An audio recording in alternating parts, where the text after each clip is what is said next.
sweet kids, we're coming at you with another song that's near and dear to our hearts, as most of these songs are. But this one is going to hit you in the feels.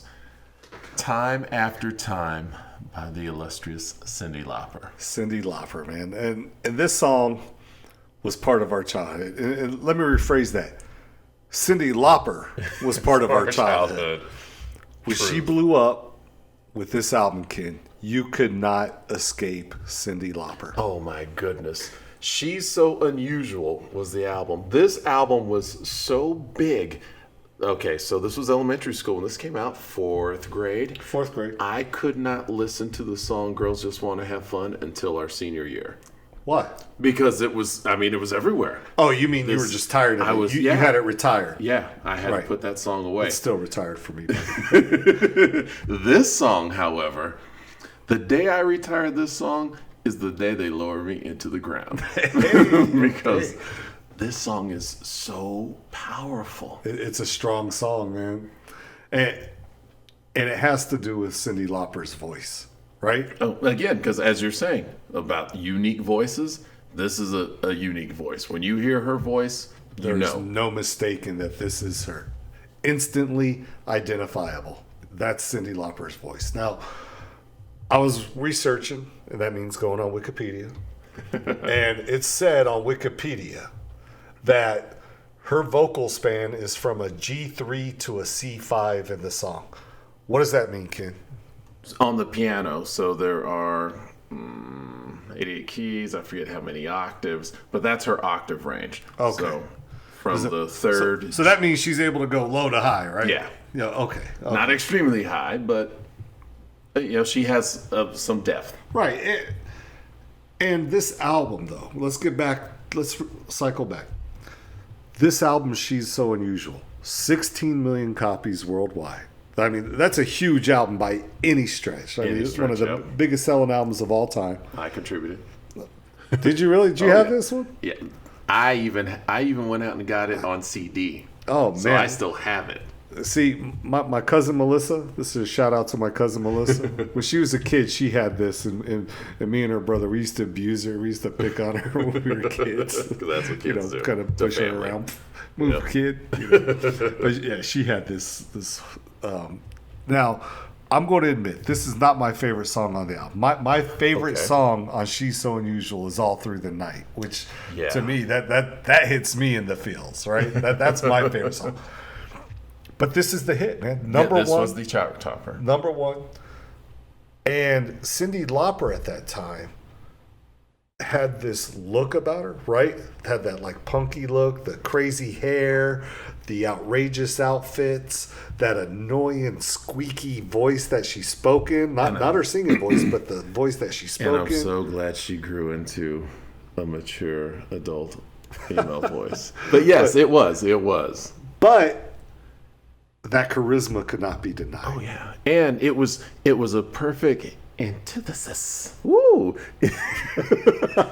At the time, because so you had very polished. Everything was nice, shiny, and polished at that time. Right. Madonna. Let's see, what's 84? I was trying to think of some of the other females that were big at the time.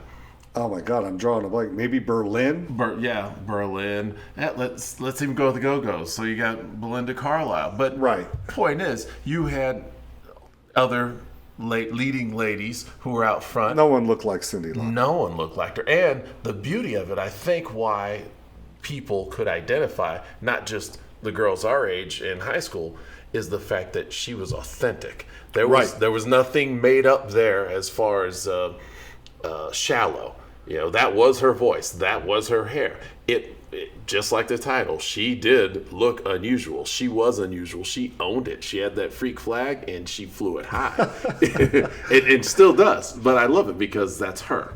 Now for most people, when they think it's the videos, right? MTV, Full Swing. Yeah. For me, man, it was all about wrestling. Okay, and so Cyndi Lauper was actually a wrestling manager. All right, and appeared on the first WrestleMania.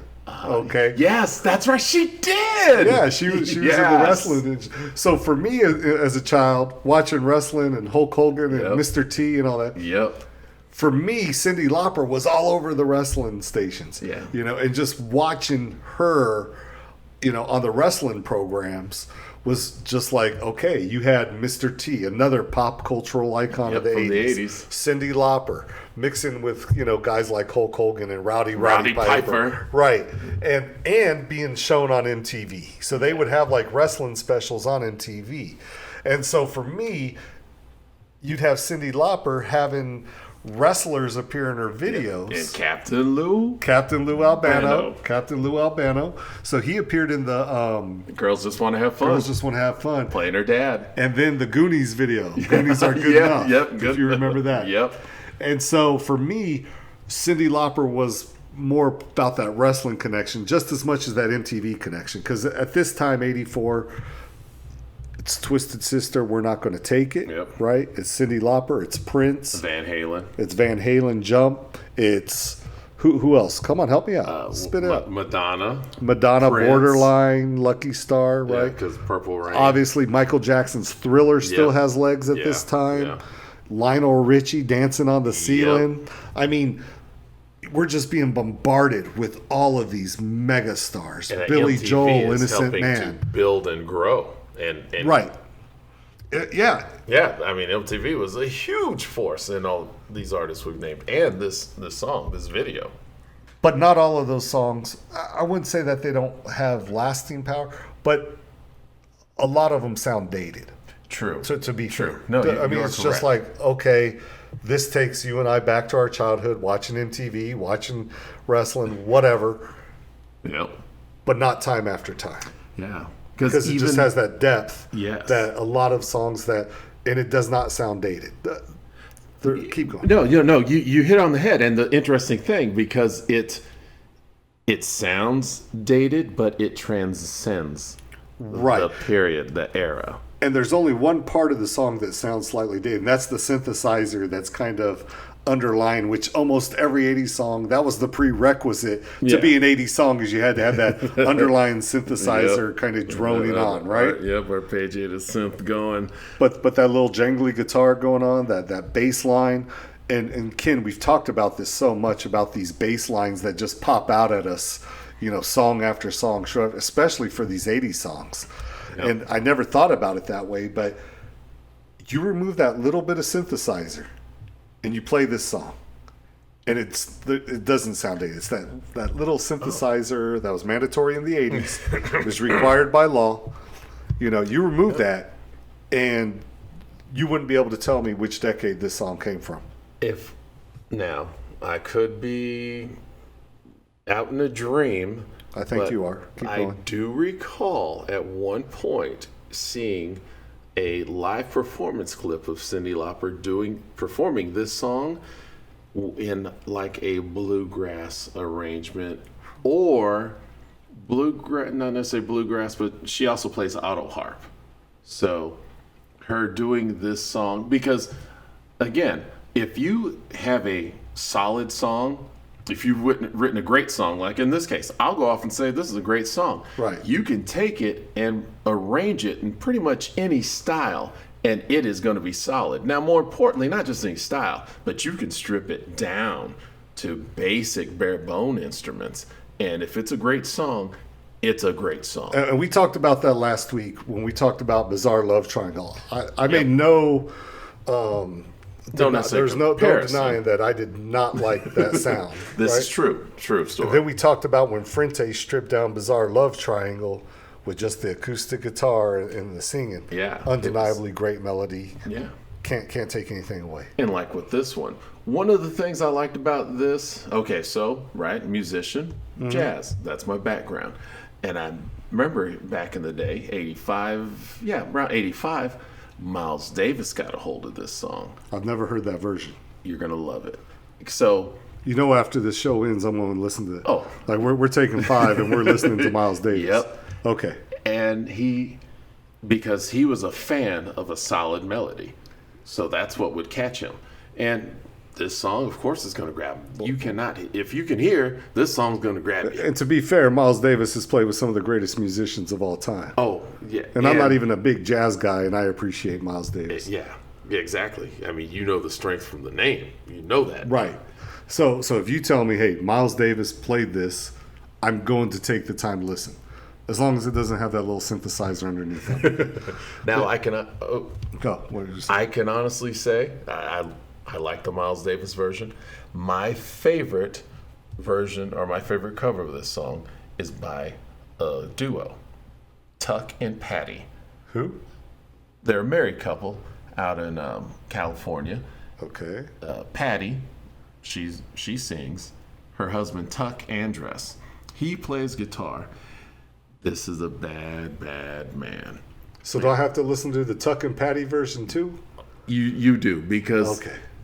Patty, you could hand Patty the Denny's menu and just tell her to start singing, and you're going to sit and listen.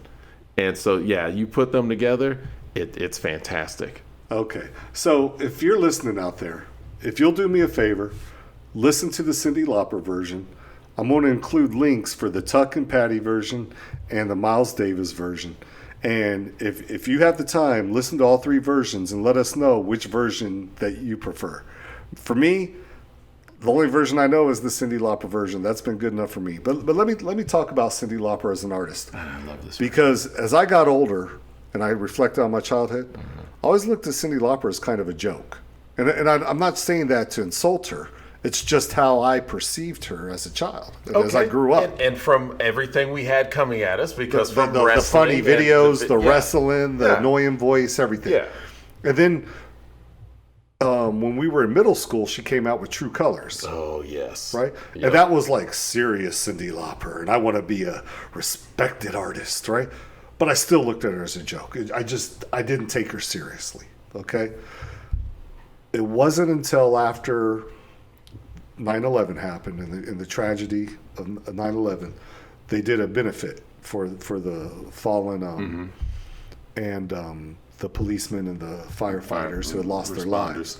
And they were doing one of those benefits on TV, and she was sitting in Central Park singing Strawberry Fields Forever at the John Lennon Memorial. Oh, that's cool. I'm pretty sure it was Strawberry Fields. And it was just so, like, the way she sang it, like, her voice was so powerful. That's when I was like, oh, I have to revisit Cyndi Lauper. And that's when I would listen to songs from She's So Unusual, like, all through the night or time after time, and think, oh, my God. Beyond all the pomp and all the costumes and the videos and the fun, there was substance. Straight substance, my friend. I'm not lying. I No. mean, there was real substance there. And so then it made me think maybe I should go visit True Colors as an album and see what else is there. But that 80s sound is kind of hard for me to get over for a lot of songs. But I think that, like, if Cyndi Lauper were to ever come here in concert, I think I'd go to her show. Check it out. Especially if she's playing auto harp or whatever the hell you were just talking about. But Ken, ultimately, the reason this song gives you the feels is because it's a great love song. Where would you rank it in the all-time great love songs? Man. Come on. I would probably, since I'm old and jaded now, love songs aren't necessarily my thing. But Come on, man. There's nothing in the world better than a good love song, because most great love songs are about loss and being sad and, True. This is true. And this is no exception, although this one still, since it grabbed me before I was tainted in life, I would probably put it number 14. And you just threw that number out randomly. But that's okay. Yeah, it's not in my top 10. However, having said that, my number one love song of all time, Paul McCartney's Maybe I'm Amazed. Absolutely the best love song of all time. I will stick with that till my dying day. It might be retired soon, but I feel you. That is just is a a great powerful song. song. Yeah. What would you say is your number one love song of all time? So many of them. Come on, just throw a song out there. I would probably. Oh, you know what? I can't even think of one, man. Really? You can't Really? think? There are I can't a even. million love songs out there in the history of recorded mankind, and you can't just throw a name out there for people to listen to. My Funny Valentine. There you go. Okay, see, that wasn't that hard. All right. Now, if you're still listening to us, please, in the comments, please let us know what you consider the best love song of all time, or your favorite love song, or where you would rank time after time in your love song rankings. And I'd also like to know. Ken has it at 14, by the way. Yes. Go. I'd also like to know what your favorite Cyndi Lauper song is. Ooh, that's a good one. Yeah. What is your favorite Cyndi Lauper song? Other than this one, I'd have to go with Money Changes Everything. That's a good song, too. That's a cover, too. Did you know that? I did not know that. Yeah, that was a cover song. But anyway, that's for another show. If you enjoyed the show, hit the subscribe button, hit the like button, and please let us know what you think. Until next time,